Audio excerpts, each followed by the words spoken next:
Object oriented, ऊप से मुराद object oriented programming language है। तो आपने बताना कि मैंने ऊप लैंग्वेज यूज़ नहीं की है, और उसके अलावा जो है वो प्रोजेक्ट का सारा एक्सप्लेन किया आपने, सारा प्रोजेक्ट रन करके दिखाना है उनको, डेटाबेस की फ़ाइल को सारा एक्सप्लेन करवाया। डेटाबेस की फ़ाइल तो यही होती है कि जो db.php या connection.php होगी, इसके अंदर कनेक्शन की क्यूरी लगी होगी, वो वाली है। और एक फ़ाइल ओपन करवा के उसको डिटेल से पूछा, मतलब कोई एक कोडिंग की फ़ाइल आपसे ओपन करवा के उसको कहते हैं कि इसको एक्सप्लेन करें, कि उसके अंदर आपने टैग्स का बताना है, PHP है तो वो कहाँ कहाँ यूज़ हुई है उसका बताना होता है। तो उनके पास यही वाइवा उनका हुआ है। बाकी यही है कि आपने वो क्या उसको बोलते हैं, क्यूरीज और इस तरह की चीज़ें जो है ना, वो लाजमी अच्छे से तैयार करनी है। मैं अभी अपनी स्क्रीन शेयर करता हूँ। जी जी, ठीक होगा सर। आज हमने स्टडी करनी है, इसको बूटस्ट्रैप के हवाले से करना है। अभी फ़िलहाल आपस में आप लोग यहाँ पे कमेंट्स थोड़ा सा बंद कर दें, जब मैं कहूँ तो तब क्वेश्चन कीजिएगा। माइक ऑन करके क्वेश्चन करते हैं तो टाइम हमारा बच जाता है, तो लिहाजा अगर किसी ने क्वेश्चन ज़्यादा पूछने हो ना तो वो प्लीज़ माइक ऑन करके पूछा करें। स्कूल वेबसाइट का नाम है जी, इसको आप लोग लाजमी गो थ्रू किया करें। ये आप लोगों की एक बुक की मानियत है, इसके अंदर हर लैंग्वेज के बारे में अलग अलग बताया गया और बहुत ही बेसिक लेवल का बताया हुआ है। तो पहले तो आप यहाँ से चीज़ों को समझें और उसके बाद फिर आप आगे बाकी चीज़ों के ऊपर जाया करें। CSS के बारे में मैंने कल आपको बताया था कि HTML का तो आप लोगों को होपफुली आइडिया हो चुका होगा कि ये बेसिक स्ट्रक्चर वेब पेज का बेसिक लेआउट बनाने के लिए हम यूज़ करते हैं। इसके अंदर डिफरेंट टैग्स होते हैं, लाइक हेडिंग का टैग है H1 से लेके H6 तक, LI लिस्ट आइटम को बोलते हैं, TR stand for table row, TD stand for table data. उसके अलावा फॉर्म्स की कुछ के अंदर हमने पढ़ा था कि डिफरेंट किस्म की इनपुट टाइप्स होती हैं, like input type text, email, password, number. इसी तरह से जो है वो हमने फिर कुछ आगे CSS की साथ ही टाइप्स का देखा था कि CSS की कितनी टाइप्स हैं। CSS की टोटल 3 टाइप्स हैं, इंटरनल, एक्सटर्नल और इनलाइन। इनलाइन का मैंने बताया था कि ये आपके उसी जो आपका होता है टैग, उसी के अंदर एक ही लाइन के अंदर हम लिखते हैं। और जो इंटरनल होती है वो आपके हेड सेक्शन जहाँ पे आपका HTML का होता है पेज का, उसके अंदर आती है। और एक्सटर्नल जो है वो इस तरह से आपने एक अलग से CSS की फ़ाइल बनानी होती है और उसको इस तरह से लिंक करवा देना होता है। तो आज मज़ीद हमने इसके थोड़ा सा इसके सिंटैक्स को समझना है। तो जैसे कि पहले ये सिलेक्टर के बारे में H1, जिससे मैंने बताया था कि H1 सिलेक्टर है, कलर इसकी प्रॉपर्टी कहलाती है और ब्लू इसकी वैल्यू है, मतलब ये फ़ॉन्ट कलर चेंज हो जाएगा। इसी तरह से फ़ॉन्ट साइज़ की ये डिक्लेरेशन है, तो प्रॉपर्टी जो है वो फ़ॉन्ट साइज़ कहलाएगी और इसको हम वैल्यू बोलते हैं। मतलब आपने जो चीज़ लगानी है वो प्रॉपर्टी बनेगी, जैसे आपने बैकग्राउंड कलर लगाना है, मार्जिन होता है, पैडिंग होती है, हाइट होती है, विड्थ होती है, ये सारी CSS के अंदर प्रॉपर्टीज़ कहलाती हैं। और जो आगे उसकी वैल्यू होती है, लाइक मतलब आप फ़ॉन्ट साइज़ बढ़ाते हो, फ़ॉन्ट साइज़ अमूमन हम MS वर्ड यूज़ करते हैं तो उसके अंदर भी फ़ॉन्ट साइज़ देते हैं 12, 14, 16, तो वो वैल्यू कहलाता है। CSS के अंदर भी वही इसी तरह से कॉन्सेप्ट है। तो अब इसमें CSS के सिलेक्टर के बारे में वो कह रहा है कि क्या क्या है, जैसे पैराग्राफ है, फिर ID, उसके बाद क्लास है।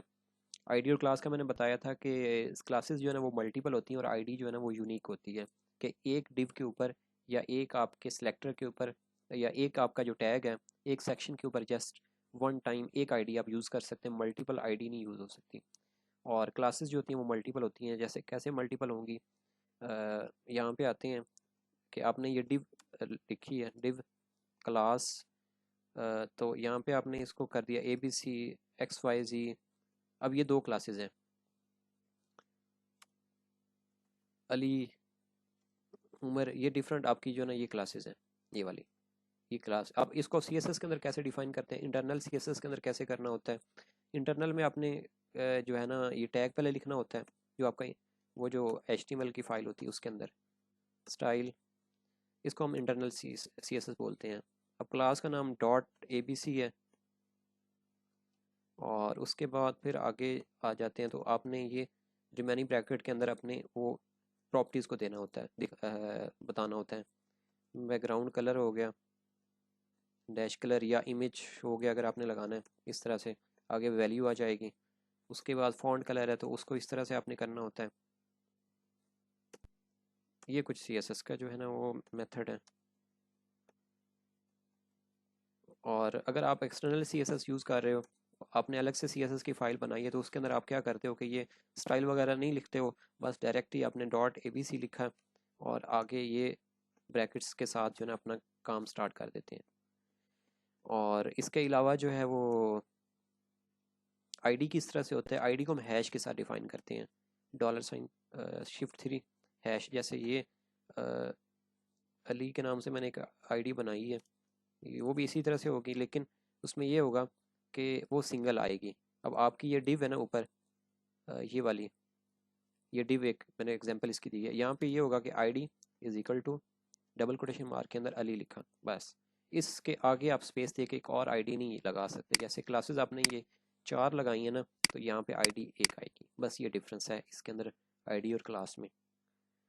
और उसके बाद बाकी आप यहाँ से रीड कर लें कि इसमें कलर क्या है, बैकग्राउंड इमेजेस क्या है, बैकग्राउंड्स क्या है, बॉर्डर्स क्या है, मार्जिन है, पैडिंग है, CSS टेक्स्ट इसको छोड़ दें, CSS फॉन्ट्स है इसको देख लें, आइकॉन्स को एक दफ़ा बस रीड कर लें, लिंक्स का देख लें, CSS टेबल है, टेबल को लाजमी देखिएगा क्योंकि स्टाइलिश से टेबल बने होते हैं, लेकिन इतना भी ज़्यादा नहीं है, बस एक दफ़ा आपने रीड करना है, इसकी इतनी ज़्यादा नहीं करनी है, बस ये कि ये समझने के लिए आपने इसको रीड करना है।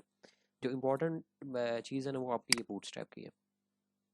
बूटस्ट्रैप में बी3 के ऊपर फ़िलहाल हम फोकस करते हैं। बूटस्ट्रैप जो होता है ये HTML और CSS का फ्रेमवर्क है, रिस्पॉन्सिव वेबसाइट्स के लिए यूज़ होता है। रिस्पॉन्सिव वेबसाइट्स कौन सी होती है, जैसे अभी आपके सामने ये एक मैंने हाईलाइट किया है, एक लेआउट बना हुआ है कि ये पेज है, एक ये मोबाइल के ऊपर है, ये टैबलेट के ऊपर है, और ये आपके डेस्कटॉप के ऊपर है, या लैपटॉप कह लें, या ये डिफरेंट स्क्रीन दिखाई गई हैं। तो अब इसमें वो बता रहा है कि this bootstrap tutorial contains hundreds of bootstrap examples. With our online editor you can edit the code and click on a button to view the result. वो नीचे है ये दिया गया है, try it yourself, ये उसका एडिटर है ऑनलाइन, यहाँ पे भी आप कर सकते हैं एडिटिंग वगैरह, लेकिन ये कि इधर नहीं करनी है, आपने खुद से करनी है, समझना है। तो ये रिस्पॉन्सिव वेबसाइट्स के लिए होता है। रिस्पॉन्सिव वेबसाइट वो होती है जैसे आपका LMS है, आप जनाब उसमें करते हो, कंप्यूटर के ऊपर करते हो तो आपको फुल सही डिस्प्ले आता है। कैंपस में हम जाते हैं एक बड़ी, वहाँ पे ये LEDs बड़ी होती हैं लैब के अंदर, वहाँ पे इसका लेआउट डिफरेंट आता है LMS का, मैं एग्जांपल दे रहा हूँ। फिर आपके पास घर में कंप्यूटर होता है, उसकी थोड़ी सी छोटी LCD होती है अगर किसी के पास, तो उसका थोड़ा सा लेआउट डिफरेंट होगा। फिर कुछ लोग होते हैं उनके पास टैबलेट्स होते हैं, मैकबुक होती हैं, क्रोम बुक होती हैं, मैकबुक होती है। उसके अलावा कुछ लैपटॉप्स ऐसे होते हैं छोटे साइज़ के, डायमेंशंस उनकी कम होती है। कुछ लोगों के पास टैब्स होते हैं, और आजकल जैसे आप लोगों के पास मोबाइल्स हैं एंड्रॉयड के, तो आप वहाँ पे अपना LMS लॉगिन करते हैं तो आपको थोड़ा सा व्यू डिफरेंट मिलता है, जैसे ये है। तो वो जो डिफरेंट व्यू आता है ना, वो आता है बूटस्ट्रैप के ज़रिए, उसको हम रेस्पॉन्सिव बोलते हैं। तो उसका ये मतलब होता है कि जो आपका LMS बना हुआ है ये एक रेस्पॉन्सिव है, मतलब एक रेस्पॉन्सिव वेबसाइट है, रेस्पॉन्सिव एप्लीकेशन कह लें, कि जिसके अंदर आपके पास वो प्रॉपर हर चीज़ शो करवाता है, आपकी GDP क्विज सब कुछ शो हो रहा होता है, उसको रेस्पॉन्सिवनेस बोलते हैं, और ये बूटस्ट्रैप के ज़रिए होती है। बाकी और भी वेबसाइट्स हैं डिफरेंट, अगर आपके पास कोई ऐसी वेबसाइट जो मोबाइल के ऊपर सही नहीं ओपन हो रही है, तो इट्स मीन कि उसकी रेस्पॉन्सिव नहीं है, आप बस इसी बात से समझ जाएं। और उसके बाद गेट स्टार्टेड पे क्लिक करेंगे तो बूटस्ट्रैप के बारे में, बूटस्ट्रैप क्या है, तो इसमें bootstrap is a free front end framework for faster and easier web development. बिल्कुल फास्ट वर्क करता है कि इसके अंदर आपको ज़्यादा कोड नहीं करना पड़ता, जस्ट आपने क्लास का नेम लिखना होता है और आगे आपके पास वो चीज़ें आ जाती हैं। लाइक ये जैसे टाइपोग्राफी की बात कर रहे हैं, typography, forms, button, tables, navigation, models, अमूमन जो आप लोगों का प्रोजेक्ट है या आप लोगों का जो प्रोटोटाइप फेज़ है, उसके अंदर मैंने बूटस्ट्रैप को यूज़ किया है, ज़्यादातर बूटस्ट्रैप यूज़ हुआ है। एग्जांपल ये सामने आपके दिखाता हूँ, ये देखें कि इसमें ये कॉलम्स हैं, टोटल इसमें क्लासेस होती हैं सारी की सारी, जिसके ऊपर ये सारा काम करता है। ये रेस्पॉन्सिवनेस का ये वाला है। उसके बाद इसमें बेसिक ग्रिड स्टेशन है, मतलब इसमें क्लासेस के ज़रिए ही आप वेब पेज डिज़ाइन करते हो। जैसे HTML के अंदर ये था कि ना, हम यहाँ पे हमने किया था कि पहले ऊपर HTML के प्रॉपर वो टैग वगैरह लिखे थे, जैसे ये लिखा है, ये लिखा है, ये सारा। लेकिन बूटस्ट्रैप के अंदर इस तरह से नहीं होता है। बूटस्ट्रैप के अंदर आपने डायरेक्ट क्लास डिव लगानी होती है। 3 क्लासेस बाय डिफ़ॉल्ट होती हैं बूटस्ट्रैप के अंदर। कौन कौन सी हैं वो ये देखें। यहाँ से div लिखा स्टार्ट में जब कोई आप पेज डिज़ाइन कर रहे हो तो कंटेनर, ये इसकी फर्स्ट क्लास है, फिर इसको क्लोज भी करना होता है। HTML का टैग है चूँकि क्लोजिंग लाजमी होगी, div क्लास, और यहाँ पे आ जाएगा रो, इसकी क्लोजिंग ज़ाहिर है लाजमी होगी। और तीसरा जो है वो div class call dash LG-12। Different किस्म के होते हैं, LG होता है, MD होता है, SM होता है, XS होता है, ये डिफरेंट कॉलम्स हैं। ये है जी जनाब आपकी बूटस्ट्रैप की बाय डिफ़ॉल्ट 3 क्लासेस हैं जिसके ज़रिए पूरे की पूरी आपकी पूरे का पूरा आपका वेब पेज डिज़ाइन होता है। और जब आप कोई चीज़ बनाते हो, जैसे अगर आपने टेबल ही बनाना है तो टेबल, फॉर एग्जांपल हमने टेबल बनाना है, उसके लिए हम क्या करते हैं, CSS के अंदर आप पढ़ेंगे तो आपको बहुत ज़्यादा कोडिंग करनी पड़ती है, बॉर्डर, पैडिंग, मार्जिन, ये सारा कुछ देना पड़ता है। लेकिन बूटस्ट्रैप के अंदर क्या होता है, आपने टेबल लिखा, क्लास इज इक्वल टू, और यहाँ पे table, table dash border, BORDER, ये बॉर्डर लिख दिया बस। और जब आप इसको करेंगे ना, ओके करेंगे, बाकी सारा अपना वो इसमें जो कंटेंट है वो ऐड करेंगे कि आप टेबल के अंदर क्या क्या क्या शो करवाना चाहते हो, तो आपके पास एक प्यारा से टेबल बना हुआ आ जाएगा। इसकी आउटपुट मैं आपको एक लेक्चर के ज़रिए दिखाता हूँ टेबल की। ये देखें जी, जो टेबल बना हुआ है, ये देखें, स्टूडेंट रिकॉर्ड, पहली रो हेडिंग की है, नेम, ईमेल, पासवर्ड, और नीचे फिर अली, ये मतलब कि कुछ मैंने एक डमी रिकॉर्ड दिया हुआ है। अब इसकी कोडिंग मैं आपको दिखाता हूँ वो किस तरह की है। राइट क्लिक किया, edit with notepad plus plus में आ गए, तो ये देखें बूटस्ट्रैप के अंदर ये क्या होता है कि आपने लिंक्स लगाने होते हैं, इसके लिए ज़रूरी होता है। CDN यूज़ कर सकते हैं, आपको ऑनलाइन मिल जाता है यहाँ से, ये नेट के साथ चलता है, ये वाला, ये इसका CDN होता है, इसको CDN बोलते हैं। और इसकी फ़ाइल डाउनलोड करनी हो, थोड़ा सा लिंक करने में मुश्किल होता है, ज़्यादा बेस्ट तो इसका मेथड ये CDN रहता है, बस इधर से कॉपी करें और अपनी फ़ाइल के अंदर पेस्ट कर दें, तो आपके पास फिर ये इसका इस तरह से आउटपुट आ जाती है बूटस्ट्रैप की।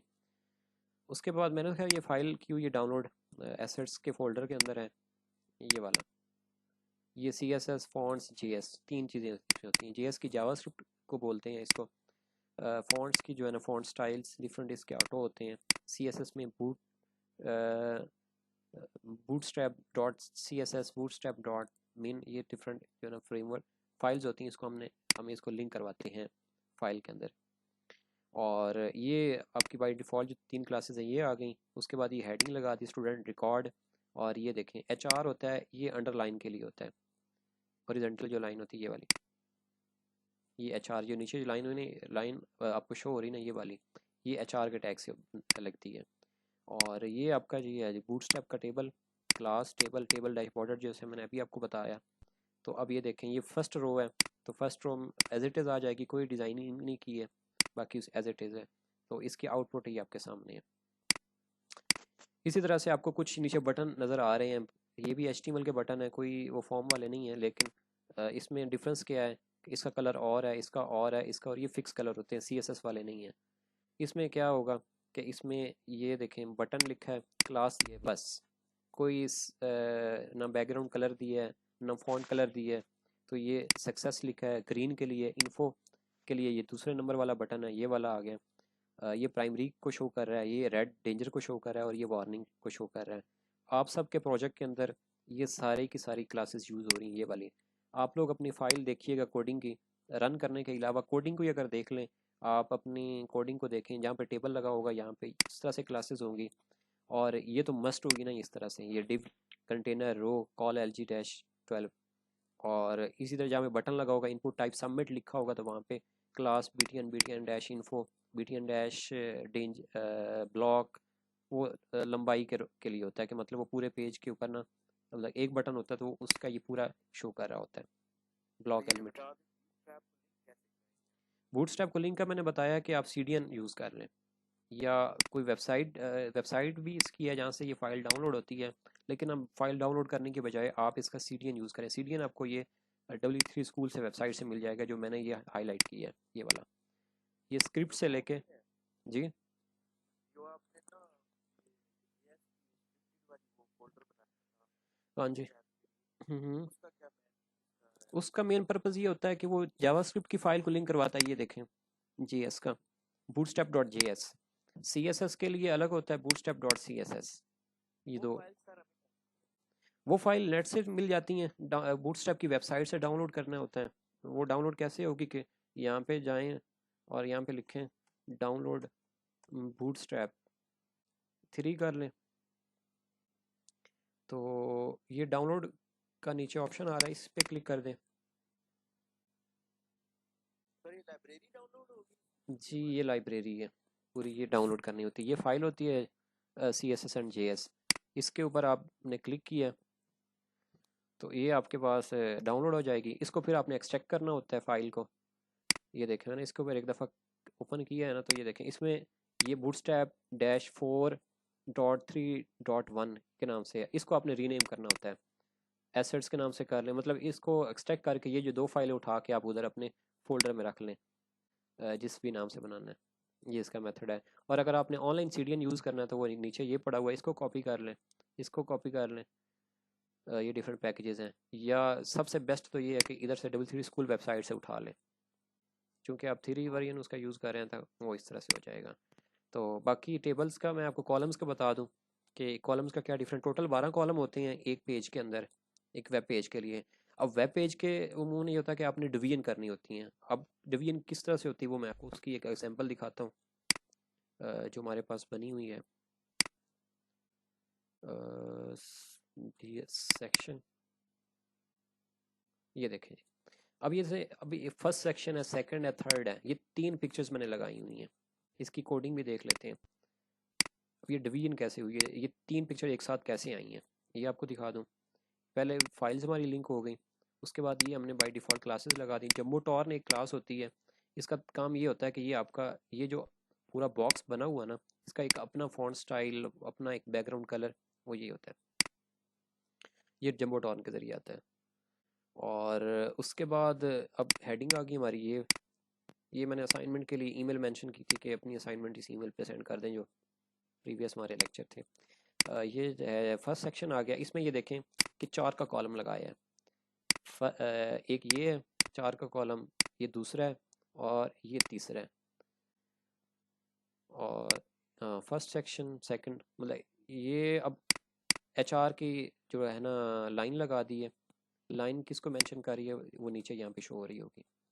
मतलब 3 सेक्शन है ये, फिर ये फर्स्ट से स्टार्ट हो रहा है। आपकी ये पहली रो कंप्लीट हो जाती है कि थर्ड तक 3 सेक्शन है, फर्स्ट सेकंड एंड थर्ड। और इसी तरह फिर फर्स्ट सेकंड एंड थर्ड। अब 4 कॉलम है, तो यहाँ पे अगर आप 4 कॉलम यूज़ कर रहे हैं तो इट्स मीन कि आपके पास 3 सेक्शन बन के आ जाएंगे कि 4 मल्टीप्लाई बाई 3 12 बनेगा। टोटल आपके पास जो है ना वो 12 कॉलम्स हैं। वो ऑटोमेटिकली इसको डिवाइड करेगा। ये सेक्शन की डिवीजन थी। और पिक्चर आपके पास वो इमेजेस वाला फोल्डर है, उसके अंदर ये उसके नेम से। और बाकी इसकी क्लासेस होती हैं कि image dash responsive, image dash thumbnail. इसके लिए आप बूटस्ट्रैप वेबसाइट यहाँ पे विज़िट करें, ये BS इमेजेस को, यहाँ से आपको इसकी क्लासेस इमेजेस की, ये जैसे सर्कल में इमेज करना है, ये राउंड कॉर्नर करना है, थंबनेल करना है, तो ये इस व्यू में आपको आ जाएगा। इसकी क्लास मिल जाएगी सर्कल में, ये इस तरह से होगी ये वाली। और उसके बाद फिर फॉर्म्स के बारे में आपको बता दूं कि फॉर्म्स कैसे बनते हैं इसके अंदर। इंट्रो में क्या है, ये उसका था, मैंने आपको ऑलरेडी बता भी चुका हूँ, टेबल का है। ये दोबारा आपको दिखा देता हूँ कि इसकी ये CDN यूज़ हुआ है, ये वाला। अब फाइल नहीं लिंक करवाई, अब नेट आपके पास होगा तो ये कॉल होगा, क्योंकि ये इंटरनेट ऑनलाइन है, CDN है। तो ये टेबल बना हुआ है, टेबल डैश बॉर्डर्ड। और उसके बाद ये फिर आगे मैंने बटन बनाया हुआ है सबमिट का, ये जो होम लिखा हुआ है ये वाला, ये डिफरेंट इनके कलर चेंज किए हुए हैं। और फिर आगे ये फॉर्म बनाया हुआ है, एक इनपुट फील्ड बनाई है, input type text, form dash control.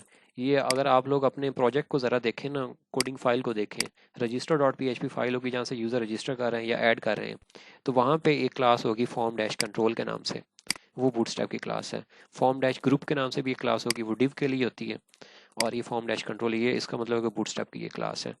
और ये है जी बटन जो बना हुआ है सबमिट का, input type submit, class btn dash info. अब अगर ड्यूरिंग वाइवा वो कहते हैं कि ये जो आपका बटन बना हुआ है ना ये सबमिट का, इसका कलर चेंज करें, तो आप कैसे करेंगे, जहाँ पे इन्फो लिखा हुआ है इसको आपने सक्सेस कर देना है और कंट्रोल एस करके इसको रिफ्रेश कर देना, ये ग्रीन हो जाएगा। और उसके बाद नेक्स्ट जो हमारे पास आता है वो हेडिंग का हो गया। हेडिंग का खैर नहीं, ये HTML का है। उसके बाद VS फॉर्म्स पे आ जाए। ये फॉर्म किस तरह बना हुआ है ये देखें। ये अदर जैसे आपका वो था प्रोटोटाइप फेज का जो साइन अप फॉर्म था, कि ये एक साइन अप फॉर्म बना हुआ है। बाकियों का भी इस तरह से ही होना है कि इसमें सारे मैंने टॉपिक्स इंक्लूड किए हुए हैं। अब ये फॉर्म किस तरह से बना हुआ है इसकी हम कोडिंग देख लेते हैं। VS फॉर्म इसको ओपन किया, सबसे पहले क्या किया कि आपने ये फाइल लिंक करवा दी है first of all. Second number पे ये थोड़ी सी CSS मैंने यूज़ की है, इंटरनल CSS ये यूज़ की है।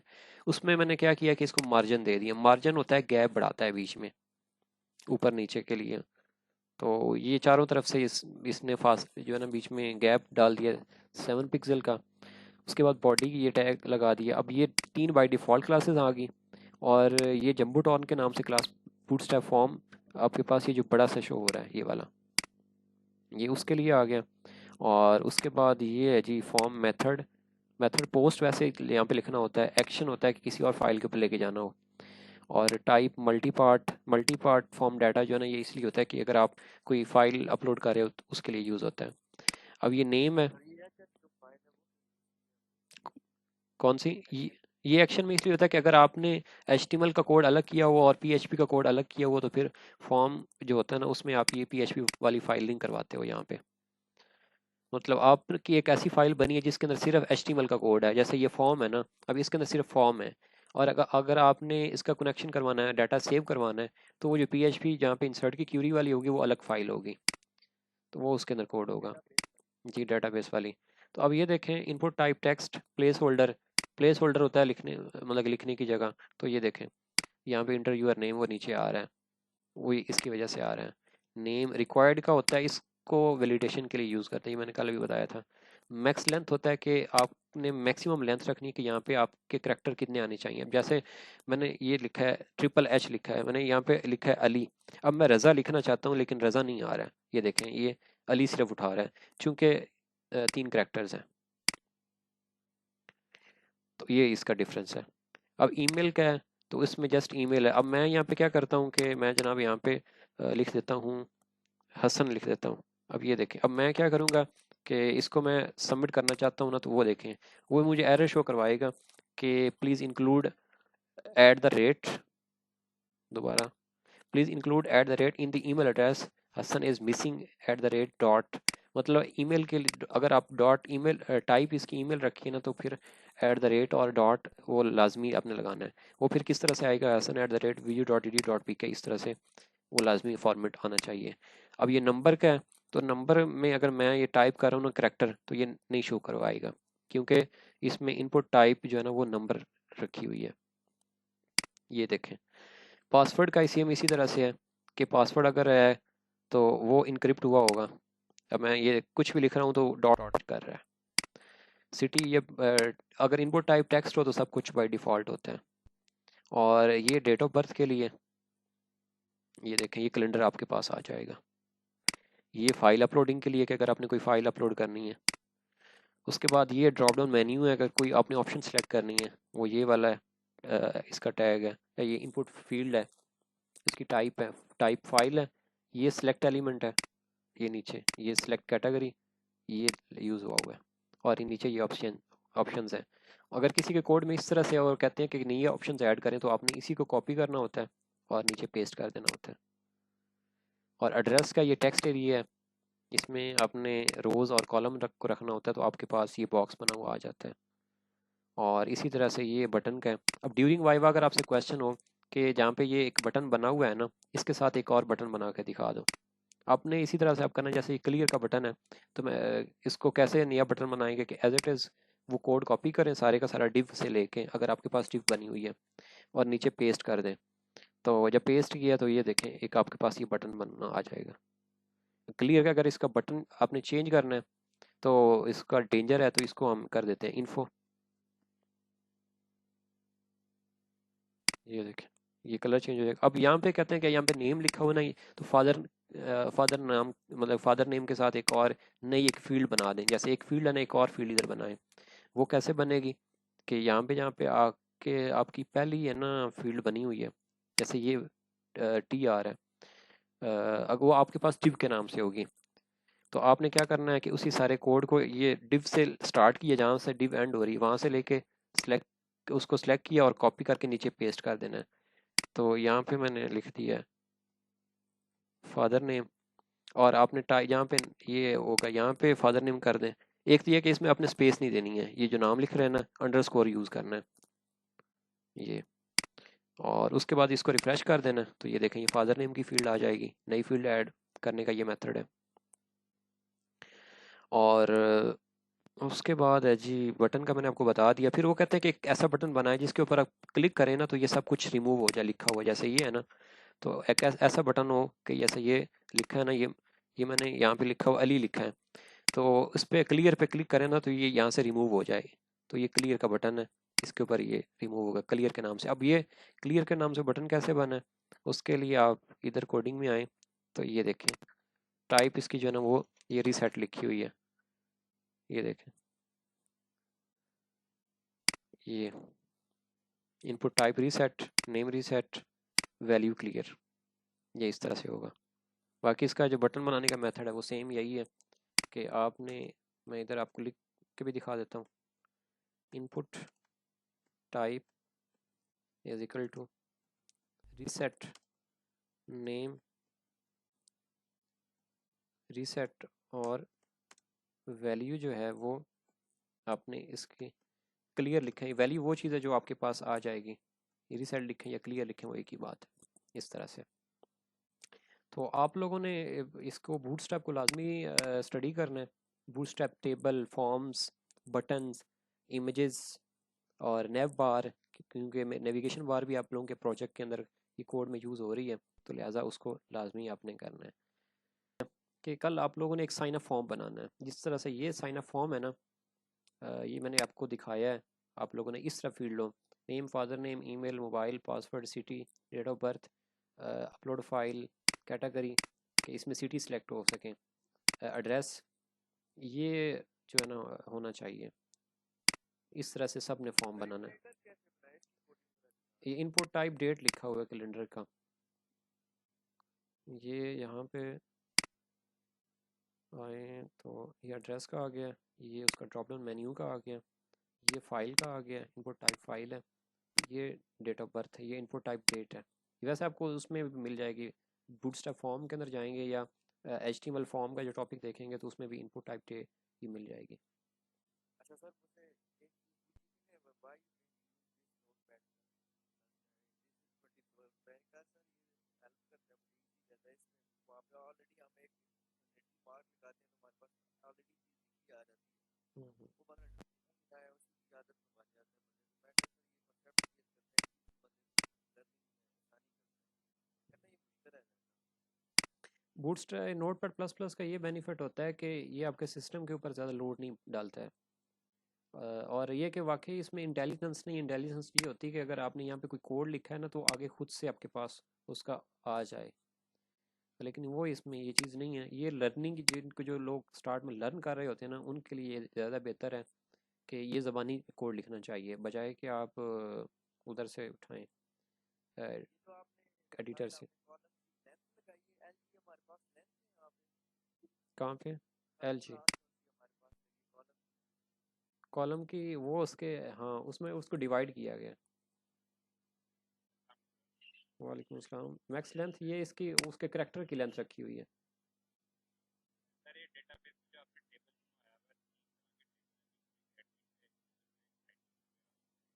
हम्म।